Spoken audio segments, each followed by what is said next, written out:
చెట్లన్నీ ఇరిగి రోడ్ల మీద పడుతున్నాయి, కరెంటు స్తంభాలన్నీ ఇరిగిపోయి పడుతున్నాయి, కరెంటు పునరుద్ధరించలేని పరిస్థితి, కాలనీలకు రోజుల కొద్దీ కరెంటు ఇవ్వలేని పరిస్థితి.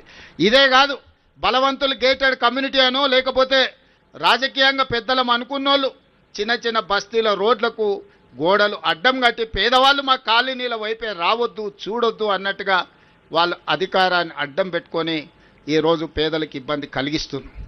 అందుకే వీటన్నిటిని పరిష్కరించడానికి ఈరోజు హైడ్రా కూలగొట్టడానికే ఉంది అని అపోహలు ఏవైతే కల్పిస్తున్నారో, హైడ్రా అనేది ఈరోజు వర్షాలు వస్తే నిమిషాల మీద రోడ్ల మీద కూలిన చెట్లను అడ్డు తొలగిస్తున్నారు, నిమిషాల మీద మీకు కట్టైన మీ కాలనీలకు రాని కరెంటును పునరుద్ధరించే పని చేస్తున్నారు, రోడ్ల మీద నిలబడ్డ నీళ్లను ముందుగానే టెక్నాలజీ వాడి ఏ ప్రాంతంలో 5-6 గంటల తర్వాత ఒక రోజు ముందే ఎక్కడ వర్షం అత్యధికం ఉంది అని అంటే ఆ ఏరియాలో హైడ్రా సిబ్బంది అందరూ సంసిద్ధంగా ఉండి ట్రాఫిక్ను స్ట్రీమ్ లైన్ చేయడమే కాదు, వరదలు వస్తే ఎట్లా ఎదుర్కోవాలి, బురదలో ఎవరైనా చిక్కుకుంటే వాళ్ళని ఎట్లా కాపాడాలి అనే ప్రణాళికలు కూడా ఈరోజు హైడ్రా సిబ్బంది నిరంతరం పనిచేస్తారు.